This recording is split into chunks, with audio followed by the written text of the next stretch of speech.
Hey, what's up, everybody, and welcome back to That Triathlon Show, the podcast presented by scientifictriathlon.com. I'm your host, Michael, and this episode is Q&A number 34. As usual, if you have any questions that you want answered on the podcast, you can send them via email or the Facebook Messenger widget on scientifictriathlon.com. Before we get into today's questions, big thanks to our sponsors, Precision Hydration.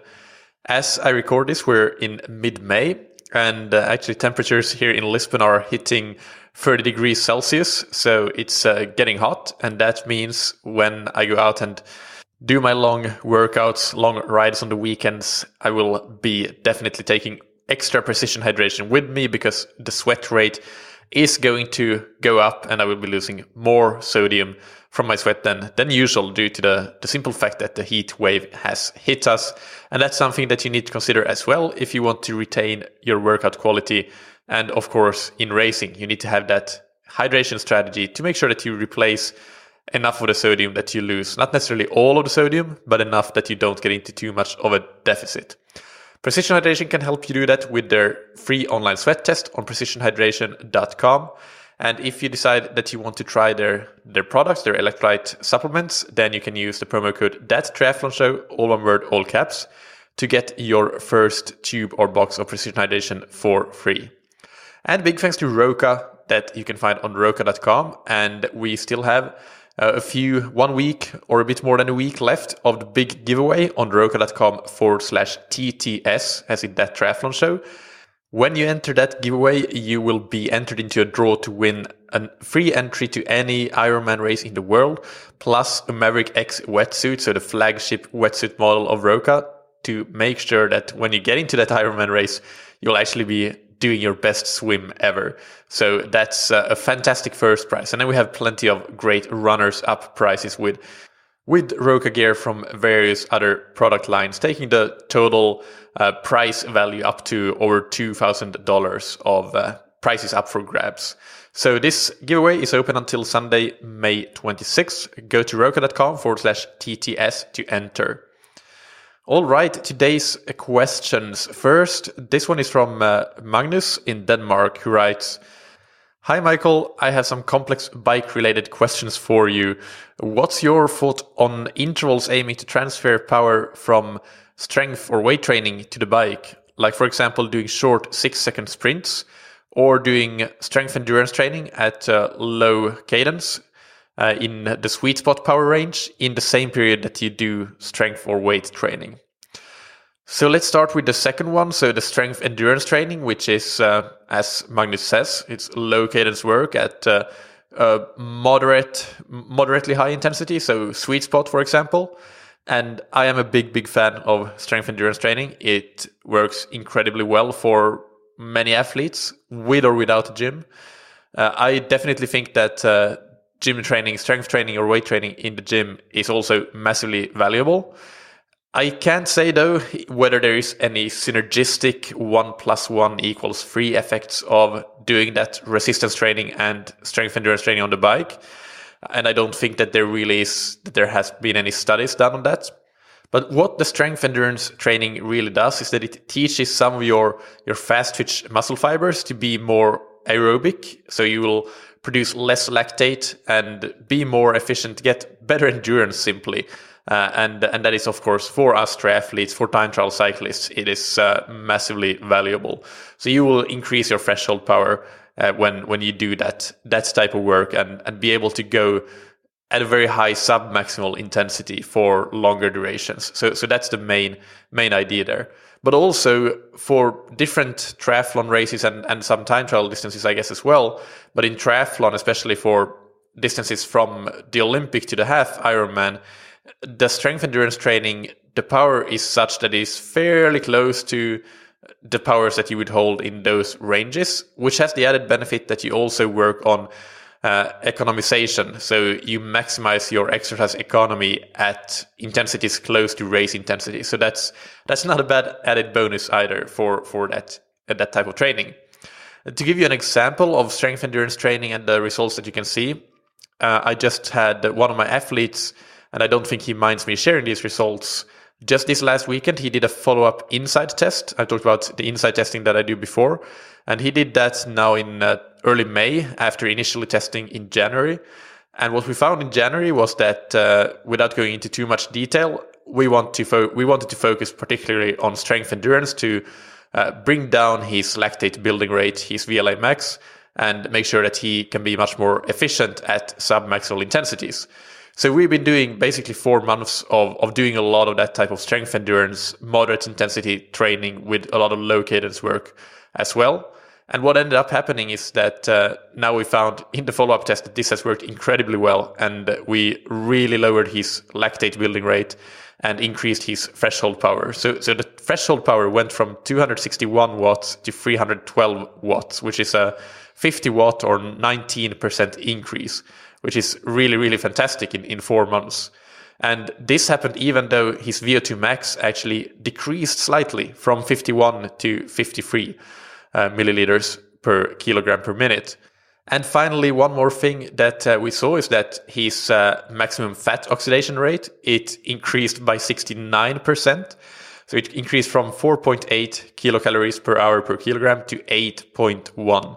So this also goes to show that the strength endurance training, it really is a great type of training when you want to increase your fat oxidation rates. And it also is, I think, testament to some things that we've been talking about a lot recently, in that there's a lot of talk about fat oxidation, and really most of that fat oxidation improvements that you might want to have, it will come from actually proper training rather than from nutrition. Although nutrition can play a part, but it's the icing on the cake. It's not the be-all, end-all. The training is what makes the vast majority of the difference there. And for even more information about low cadence training, strength endurance training, go and check out Q&A number 31, because I talk about that type of training in that episode as well. So that's Q&A number 31, and I'll link to it in the episode description. As for the short sprints, the 6-second sprints, I can't say that I use that much personally or at all, or in my coaching. Maybe I should though. It can be a great way to work on neuromuscular recruitment and could be beneficial for that reason. It could potentially increase economy if you can improve your recruitment that way.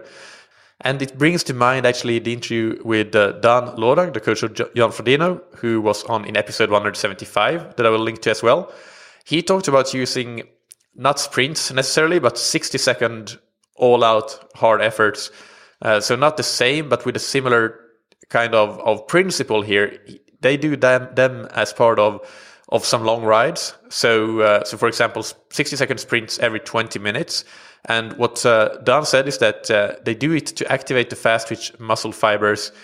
And the reasoning behind it is that when the slow-twitch fibers get tired during a long ride or during a race, you start to engage more of those fast-twitch muscle fibers. So you simply need to be able to even activate them in the first place. And that is what that type of short, hard effort will do. And obviously a 6-second sprint is very different from a 60-second all-out effort, but still it's working that fast-twitch muscle fiber recruitment. So I would assume that you can sort of get the similar kind of benefits with that as well.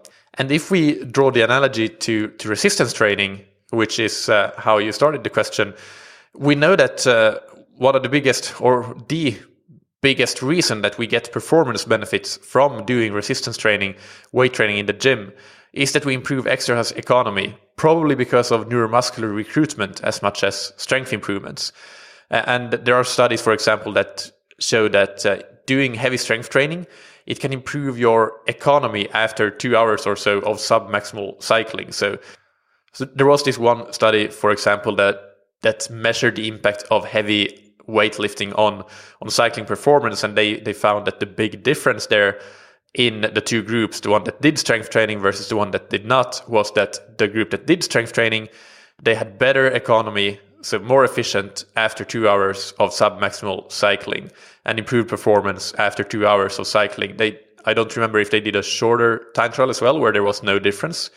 But they found that really it was later on, when you would assume that they start to cycle in those fast twitch muscle fibers more often, that's when strength training really made a difference. And with this background, I think we can hypothesize at least that sprint training or just short, hard efforts, that they would work the same way.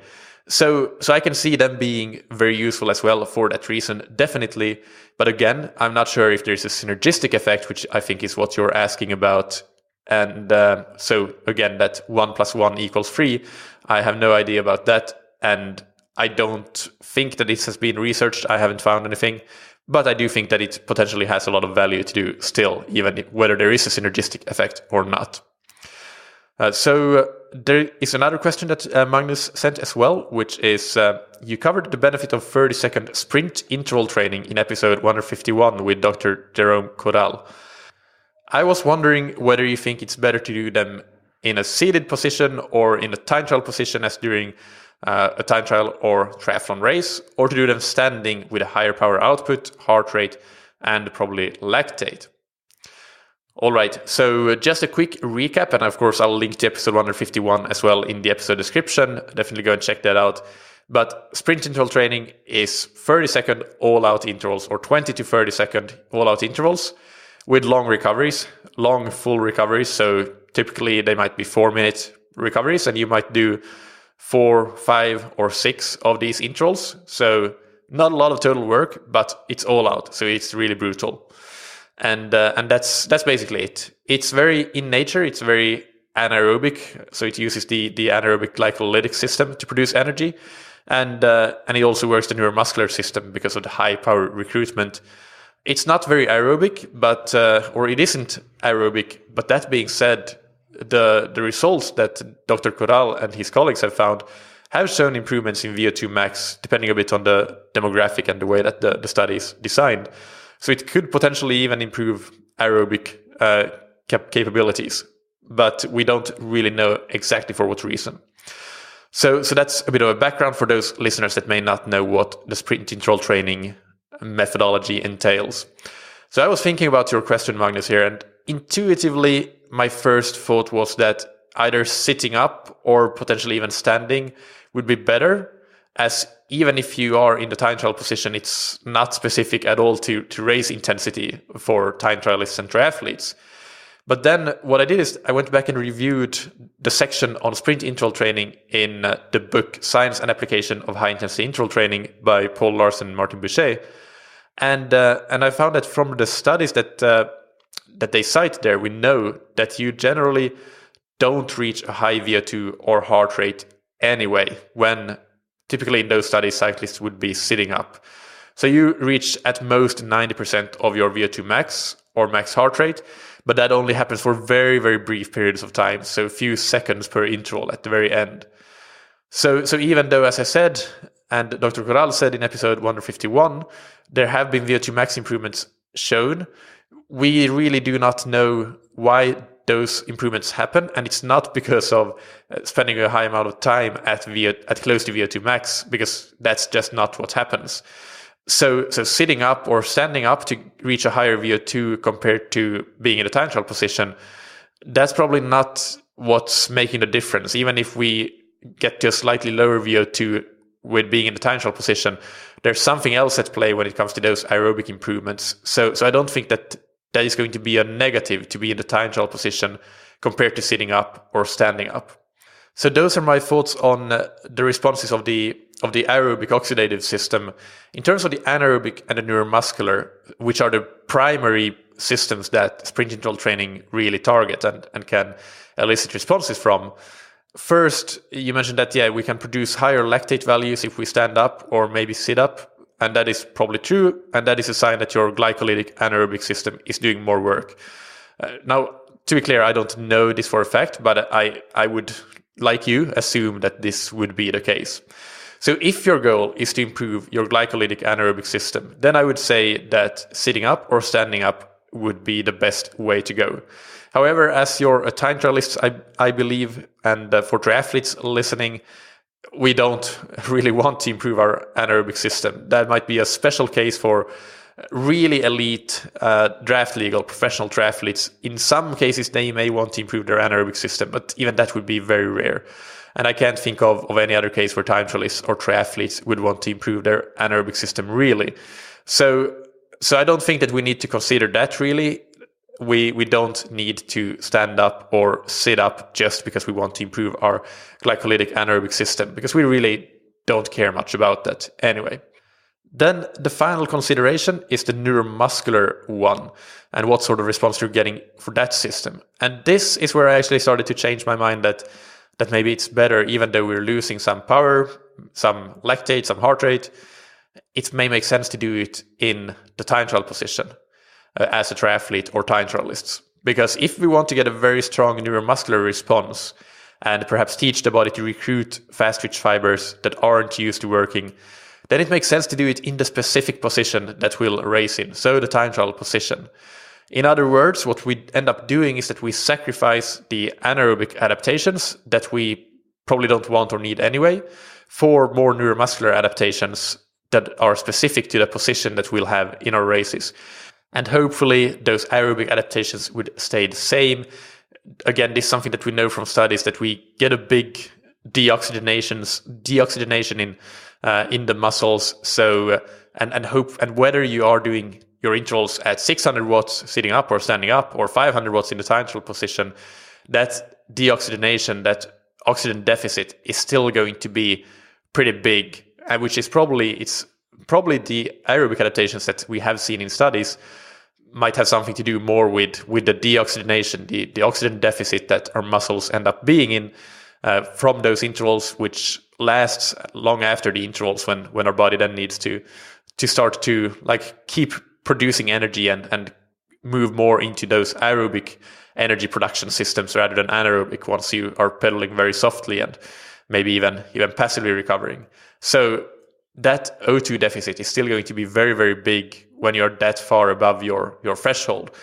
So I think that probably it's not going to make that massive a difference if you hit 50 watts less or 100 watts less in the time trial position, because that deficit again will be so big either way.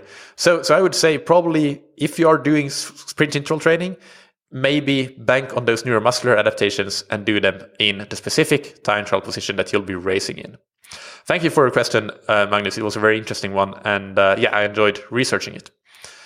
Next question is from Brandon in Texas, United States, who writes, "Hi, Michael. I love the show and your other info on your website. I'm a 27-year-old triathlete, and I recently did an Olympic triathlon and finished in 2 hours 36 minutes. Unfortunately, I took a bad fall 5 kilometers into the bike and got pretty scuffed up. I have a very important A race coming up in 6 weeks, and I'm worried about my swim training slacking due to not being allowed in the pool because of my wounds. I have been going steady, increasing to around 18 hours per week last week before my recent race, and I am able to train 7 days per week. How do you recommend I continue forward without being able to get into the pool in the next few weeks?" All right, Brandon, thank you for your question and for your feedback. I'm sorry to hear that you took a crash, but those things do happen. So we just need to work around it. And fortunately, nothing worse happened than getting some wounds that prevent you from getting into the pool. So the main thing that I would advise you to do is to get stretch cords, swim stretch cords, and get pulling, get training indoors in your own home with those stretch cords. Stretch cords to swimming is sort of like what aqua running is to running, at least in this particular scenario when it's not a shoulder injury or something that's limiting you. It's just that you can't get into the pool.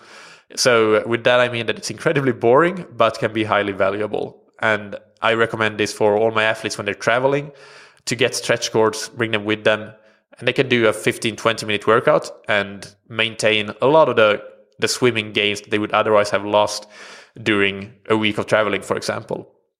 So I would say if you can get in even 50% of your normal swim volume using the stretch cords, then you will be doing an okay job of maintaining not all, but a lot of your swim capacity.